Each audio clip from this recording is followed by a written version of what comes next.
You're watching InTechnology, a video cast where you can get smarter about cybersecurity, sustainability, and technology. Here are your hosts, Tom Garrison and Camille Morhart. Hi, and welcome to the InTechnology podcast. I'm your host, Tom Garrison, and with me is my co-host, Camille Morhart. And today, our guest is Olivier Corradi. He is founder and CEO of Electricity Maps, which has the mission to organize the world's electricity data in order to drive the transition towards a truly decarbonized electricity system. He is a tech entrepreneur, data scientist, and software engineer with a background in math, statistics, and software development, working at the intersection of machine learning and climate change. So welcome to the podcast, Olivier. Thank you for having me. So in the introduction there, I talked about this whole idea of decarbonization and electricity maps and so forth. So why don't we just start with the basics? What is an electricity map and how can you use it?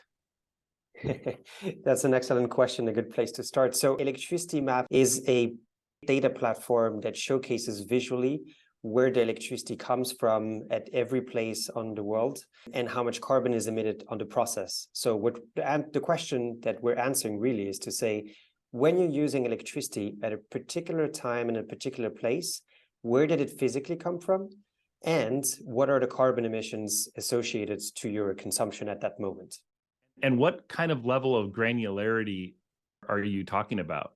So it really depends on the data availability, because what is important to understand is that the core, the platform is open sourced. So we have this community of developers that are helping us source the data from all different places. We're processing it, and then afterwards it gets into the platform and is served to our users and customers. So in some places, the data availability, unfortunately, doesn't enable us to have very, very fine-grained data. But in other places, we can go down to like the state level, the regional level, and hopefully very soon to the city level as well. Are you putting it together based on like a grid output or based on a city or country granularity? Yes, so there's always a trade-off we have to make, because for some users, we want to make sure we represent the grid as accurately as possible. And so we're following the physical boundaries. And, the electrons do not know what state they're in or what country they are in. But for some use cases, we actually want to showcase and display the data in some more intuitive manner. And therefore, we have to group it by states or by other dimensions. But at the core, we're following grids. You are correct. Camille and I are both in Oregon, and so we'll just use Oregon as the example. So we could pull up an electricity map and we could see at any point during the day, real-time information about Bonneville Power, which kind of grids that we use here. So Bonneville Power, are they getting their electricity from hydroelectric at this point, or maybe from Eastern Oregon where they're getting wind power, or maybe it's, I don't know what their non-green power is, but we would know at any given point in the day where that electricity was coming from, how it was being generated. So I really encourage everyone to go and explore and play around with the tool and electricity maps, because what you can see is when you click on a particular area, you can then see through a graph, which will tell you how much of the electricity is being produced locally and what these sources are. Could be hydro, could be coal, could be gas, could be other things. It also looks at what are the imports and exports of electricity, because at a particular place, you can either produce that electricity locally, or you can get it from neighboring areas. And these neighboring areas can also get it from other neighboring areas. We can get back to sort of the technical aspects after. But you can see all of this in the map, and then all of these sources mix together. And if you look at the mix of electricity, you can derive from it the carbon emissions that you would cause, basically, essentially, by consuming electricity at a particular time in a particular area. Are you applying this in a predictive kind of a manner so that you can presume which kind of utilization is kicking in at any given time with the resource? Some of our customers are using it for granular carbon accounting. So we're looking at the historical information in order to make sense of what are my carbon emissions from the electricity usage of my data centers or my factories or other things. But you are correct. We also have a predictive element to it. My vision is that, if we want to truly decarbonize the electricity grid, we will need to make sure that we can use low carbon energy sources everywhere at all times. And right now, the intermittency problems of wind and solar means that we need to figure out what we do when the wind is not blowing or the sun is not shining. And so if your dishwasher, for example, is playing its part by getting a signal that, in a couple of hours, there's going to be wind, but right now there's none. So maybe it should actually wait a couple of hours before it schedules itself. And if we could get that automation level built into any flexible device or appliance, we would really be helping out the grid to deal with this fluctuation of renewable electricity. You said before that you're using the information now just to do accounting, sort of in the rearview mirror. Where did the electricity that we used come from? That makes sense. The future use case, though, do you see like batteries being used or whatnot, so that the batteries during non-wind generation or sun, whatever, you rely on batteries, and then when you do have sun and wind, you charge the batteries? Is that kind of part of your vision or no? You could think of a lot of assets that actually exhibit flexibility. And, the dishwasher is one of the types of assets that exhibit some flexibility. It doesn't consume a lot of electricity. So if you look at more impactful use cases, such as, grid connected batteries, for example, then obviously you're going to step into the next level of actionability on the grid, and you're going to help the grid on a different level. Now, the example that I like to showcase as well is look at data centers. Data centers use so much electricity globally, and they have some flexibility. Obviously, when you're sitting at home and you want to stream Netflix, you want your movie to start right away. But there's so many AI jobs that are trained and require so much electricity. These jobs can be scheduled with some flexibility. And so if your data center is starting to use electricity at the right time, at the right place, what you're doing essentially is having sort of a virtual battery, because you're avoiding to use electricity at a particular time, and you're displacing that amount of electricity usage to a different time. So in a sense, you're actually storing that electricity in a virtual sense, if that makes sense. Are you working with data center companies or cloud service providers? And if you are, how are they actually connecting in to collect the information so that they can then orchestrate and manage the data center usage? The public example that I can share here is that Google, since a couple of years now already, is orchestrating their data centers by receiving the forecast that we're producing about how clean the grids are going to be in the next couple of hours. And then they're shifting that computation both in time, so they may be delaying it or moving it ahead of time to match the times at which the electricity is the cleanest. But they're also doing it spatially now. So it means that if, for example, the wind is blowing in a different place than where the data center is currently located, they will move the job to a different data center, which currently has green electricity, in order to lower the carbon footprint. So this is already happening right now as we speak. Are you providing API hooks, or how is that actual connection happening on the back end?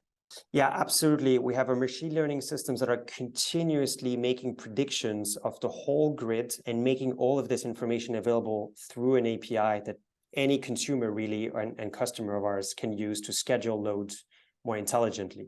One thing I noticed when I was looking at your map is France is very green, especially in comparison with some of the neighboring countries. And it made me wonder, so if a company owns a data center, but they locate their data center outside of the country where the headquarters are, where does that data center's usage get counted? Does it go by the company or by the location of the actual server? Our methodology is always to follow the physical flows of the system, because in the end, we want to make sure that any action that is taken is reflected in real world atmospheric emissions. And therefore, we're looking at the actual location of the data center, what wires are bringing electricity to that data center. A company like Google might be headquartered in Silicon Valley, still has data centers connected to a certain grids in France or in Denmark or in any other place. And that's the point of reference we're using. Is there any kind of paradox happening where, because people have an incentive to move data centers to locations where there is more renewable energy, that then we're seeing all of that migration and now those areas are looking less renewable than they did before, just because you can't use renewable energy 100% of the time? that is why it is so critical to actually look at a granular accounting of your electricity. If you were to look at the decision of where do I position my data centers, you want to position them in countries or in locations that can provide low carbon electricity every hour of the year, or at least all the hours where your data center is going to operate. And there's a couple of different winning strategies for this. Either you're looking at, nuclear countries, they have low carbon electricity like year round, so to speak. You can look at hydro countries, like Norway is a great example. They have 99% hydro, no intermittency. Or you look at countries that have a combination with renewables. Denmark is not too bad actually to that regard, because what they're doing is they have a lot of renewables, but during the times where there's no wind, they will actually import from Sweden and Norway, who have nuclear and hydro. So you have these different winning combinations. And to be honest, we often get a little bit in the crossfire between the two religious sides, nuclear or renewables. And we basically try to give a bit this factual basis. But you have to take into account all these things if you want to figure out where do I put my data center in the next couple of years. What made you start the company? So I've been in the tech industry for a while, and 7 years ago, climate change really, really caught my eye, and I started reading everything I could about the state of the world and how bad of a future situation we were potentially leaving our children. And really from first principles, when I looked at where greenhouse gas emissions come from, I realized most of them come from the energy system. And in the energy system, the solution that we basically have is to electrify most of things. We're even talking electric planes, electric heating, and so on. Hydrogen is a big topic as well. And we just have to remember, it's not good enough if we just electrify. We need to electrify and make sure the electricity we use is clean, because right now still the majority of the electricity in the world is not coming from low carbon sources. So in the end, for me, I've always had this thesis that if we provided a single platform, trusted data that could tell anyone where should I put my money and when should I consume electricity, how should I electrify, then we're basically doing the best we can to fix climate change. How do the power generators feel about this kind of information? Do they readily share the data, or is this something that is really difficult for you guys to get? Yeah, so the data availability and accessibility is an interesting topic. At the core, what we have to remember is that the power system as an industry is an older industry than we'd like to think. It's assets that have been running for a very long time. There is, of course, the exception of the newer assets that put in wind turbines and so on. The newer assets, they are monitored because they're equipped with all the new, IoT and digital infrastructure. But the older assets, they're not as well equipped. And so that means that the heterogeneity on the data that we get is very, very different. So that's one of the reasons why we sometimes don't always have perfect data. The other reason is that the market operators are, also responsible often for the stability of the electricity grid. If you make available all of the underlying data of the grid, you might have market participants who might bid differently and sort of cheat on the market itself. So there is a sensitivity to the data, and there's a limit on how granular these data providers, generators, market operators, and so on are willing to share openly about the system itself, right? But I mean, at the scales where we're operating at scales which is, hours to days ahead, these types of scales. There is a general consensus that the more the demand side can help play this flexibility role, the better it is for the electricity grid, because it just lowers the need for dirty power systems to go online, or the need to install more batteries on the system. What's the main bottleneck right now, or what's the major opportunity for evolution or transformation right now that would make the biggest change in what you're doing? To me, the biggest bottleneck is actually about incentives. I mean, if the right incentives are in place, then, industries can be disrupted and change very, very rapidly. And what we're seeing right now is that there is not enough incentives to actually start accounting for your electricity usage at an hourly level. That is really caused by the way that the whole carbon accounting space is wired together. Right now, most companies are measuring their carbon footprint at a yearly level. They're not looking at what time did I particularly use the electricity and where did it come from? Did I use it during the night when there was no sun, or did I use it during the day when there was sun? And if these incentives start being put into place, then you see a whole range of use cases that start appearing. We mentioned the dishwashers, the data centers, and so on. But if these incentives furthermore gets priced in the market, such as the electricity price truly becomes much cheaper at the times where the green electricity is present, then you have the ultimate win-win scenario for most companies, which is by exhibiting flexibility, I lower my cost and I help the environment. And that's ultimately where we want to be. So there's still a little bit of a hurdle on the regulatory side of things to get us there, but it is changing. You mentioned something there that when the energy is the cheapest, implying that that's when it's greenest. But isn't that the opposite of the truth? Isn't the greenest electricity right now some of the more expensive energy there is?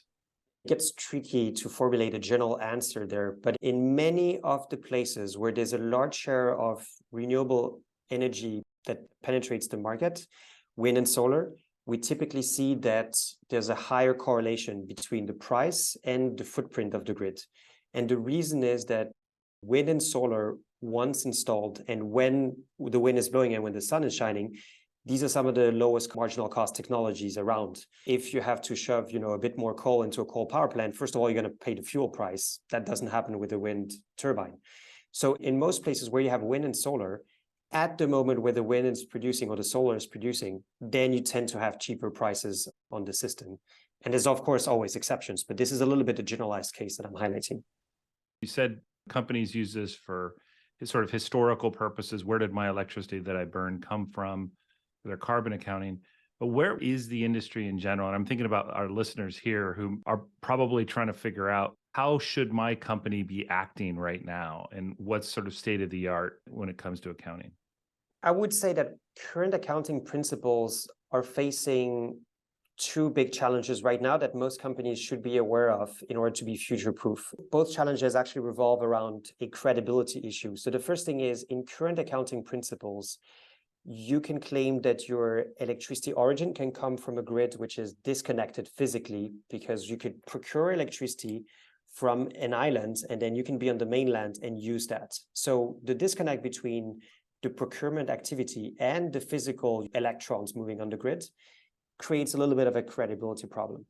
You have the same thing in time where you can buy electricity from a solar farm and then you can consume it in the data center during the night. So these two credibility problems are things that are trying to be addressed, reconsidered right now in the Greenhouse Gas Protocol, which is the instance which is setting up the rules for how you're doing accounting.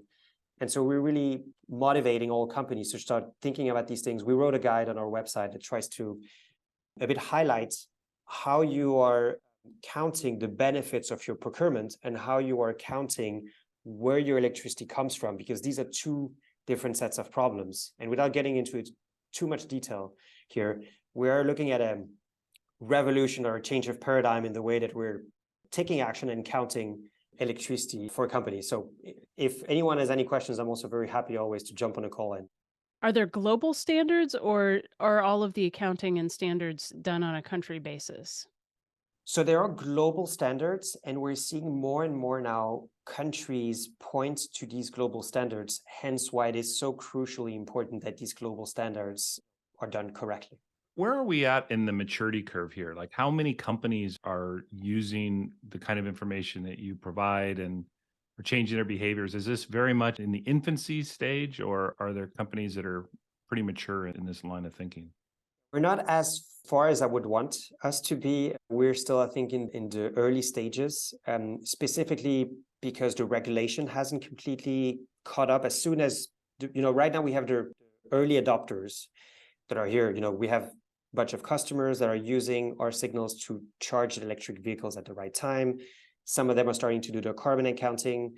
And this is starting to push a little bit on the regulatory side of things. The rules on how you can claim greenness of the hydrogen you're using to store electricity, all these things are up in the air. And I think as soon as this will have been settled, then we can get into, the bulk of the growth that will happen after. So I still think we're early, but I think it is happening now and it's happening very soon. Olivier, this is a real thinker of a topic where it gets you thinking about, geez, that's really interesting data that I never knew I needed, but now I know I need it. But thanks for coming in and sharing electricity maps with Camille and I. It was a really interesting time. Thank you. It was a pleasure to join. Never miss an episode of InTechnology by following us here on YouTube or wherever you get your audio podcasts. The views and opinions expressed are those of the guests and author and do not necessarily reflect the official policy or position of Intel Corporation.